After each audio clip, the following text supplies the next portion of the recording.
Hello guys, welcome to my channel. चलिए आज हम लोग बात करने वाले हैं factors affecting determining the capital structure.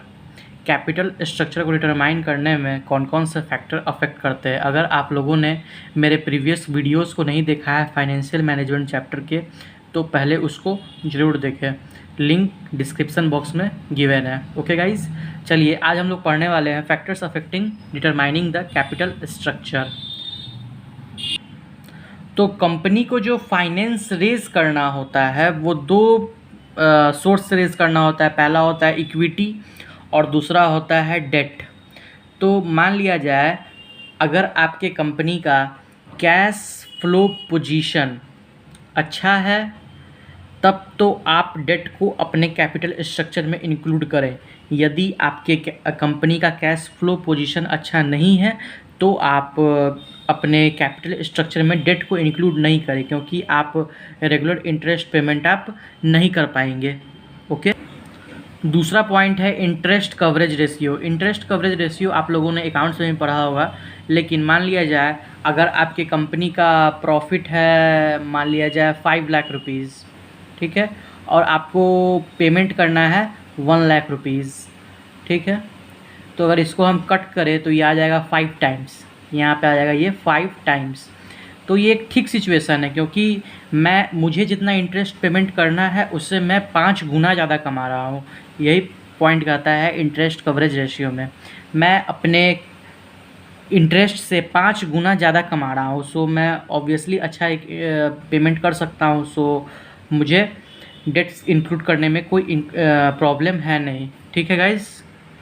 अब बात कर लेते हैं हम लोग डेट सर्विस कवरेज रेशियो के बारे में। तो debt service coverage ratio 1 step ahead है इंटरेस्ट कवरेज रेशियो से, क्योंकि मान लिया जाए कंपनी को प्रॉफिट हो रहा है 5 लाख और आपको देना है इसमें आपको कितना, मान लिया जाए इंटरेस्ट देना है आपको 2 लाख और लोन रीपेमेंट आपको करना है 50,000। इसमें लोन रीपेमेंट भी इंक्लूड हो जाता है। तो ये आपके पास आ जाता है कुल मिला के, मतलब इसको अगर कटिंग करेंगे तो ये आ जाएगा 2 टाइम्स।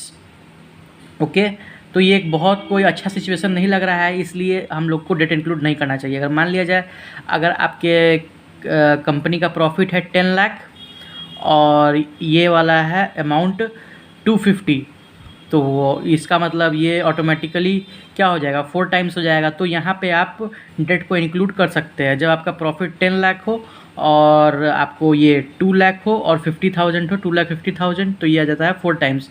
तो यहाँ पे आप डेट को इंक्लूड आराम से कर सकते हैं, यहाँ पे कोई दिक्कत नहीं है। फिर अब फोर्थ पॉइंट कहता है return on investment.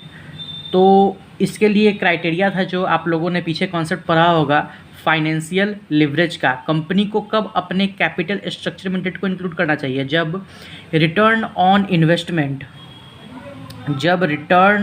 Investment greater हो किससे, रेट ऑफ रिटर्न से, तभी कंपनी को अपने कैपिटल स्ट्रक्चर में किसको इंक्लूड करना चाहिए, डेट को इंक्लूड करना चाहिए। फिर फिफ्थ पॉइंट में देखेंगे क्या दिया हुआ है, कॉस्ट ऑफ डेट। तो यहाँ पे हम लोग को ये देखना है कि बेसिकली डेट का कॉस्ट क्या पड़ रहा है इक्विटी के सामने। ओके, फिफ्थ पॉइंट यही कहता है। सिक्स्थ पॉइंट है फ्लोटेशन कॉस्ट। फ्लोटेशन कॉस्ट उस कॉस्ट को कहते हैं जो शेयर वगैरह को इशूज़ करने में, शेयर को इशू करने में जो कॉस्ट आता है उसे हम फ्लोटेशन कॉस्ट कहते हैं, ठीक है। तो अगर आपके कंपनी के पास कैपेबिलिटी है कि वो फ्लोटेशन कॉस्ट को झेल सकती है तो आप आराम से शेयर्स को इशू कीजिए, और अगर आपके मतलब कंपनी को नहीं है, उतना फ्लोटेशन कॉस्ट नहीं झेल सकती है, तब फिर आपको कोई और ऑप्शंस ले सकते हैं, बैंक वगैरह से लोन ले सकते हैं।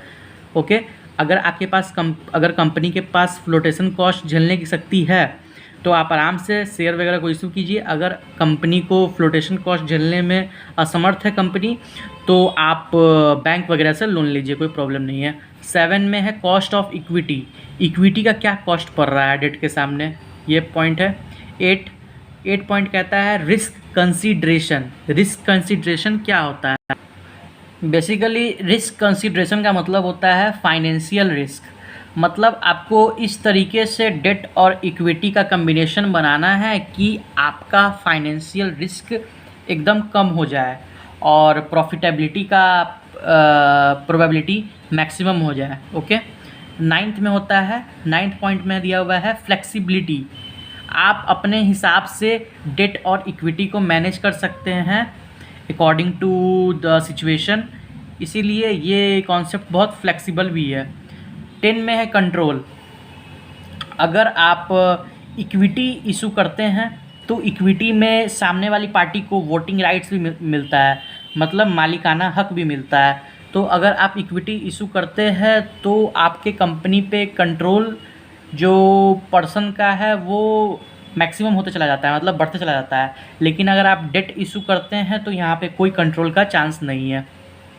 तो कंट्रोल बेसिकली ये पॉइंट बोलता है कि अगर आपको अपने कंपनी पे मालिकाना हक चाहिए तो आप इक्विटी इशू कीजिए, अगर नहीं चाहिए तो डेट इशू कीजिए।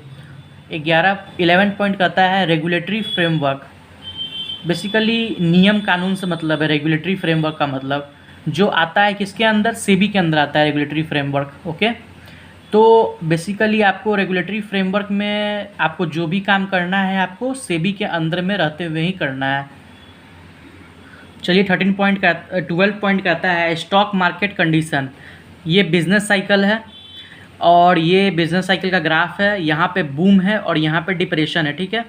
तो अगर कंपनी बूम पीरियड पे है तो यहाँ पे मैक्सिमम शेयर होल्डर इक्विटी खरीदना चाहेंगे, और अगर आपके कंपनी का मतलब बिजनेस साइकिल सिचुएशन अगर डिप्रेशन में है तो यहाँ पे मैक्सिमम लोग डिबेंचर खरीदना चाहेंगे, क्योंकि वहाँ पे कोई रिस्क नहीं लेना चाहता डिप्रेशन में, क्योंकि डिबेंचर में एक फिक्स होता है, फिक्स ऑब्लिगेशन होता है कि इतना परसेंटेज का इंटरेस्ट मिलेगा ही मिलेगा। इसीलिए अगर बूम है तो वहाँ इक्विटी ज़्यादा होगा और जगह डिप्रेशन है वहाँ डिबेंचर ज़्यादा होगा।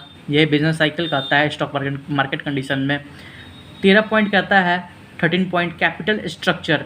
कैपिटल स्ट्रक्चर का मतलब हुआ हमें एक ऐसा कैपिटल स्ट्रक्चर बनाना है कंपनी के लिए जो अच्छा हो और उसमें डेट और इक्विटी का दोनों का मिक्सचर अच्छा बना हो, तब जाके कंपनी को अच्छा प्रॉफिट हो सकता है। ओके गाइस, चलिए मिलते हैं नेक्स्ट वीडियो में, तब तक देन सब्सक्राइब माय चैनल, और अगर आपको कोई भी प्रॉब्लम आ रहा हो तो कमेंट ज़रूर कीजिए। ओके, चलिए मिलते हैं नेक्स्ट वीडियो में।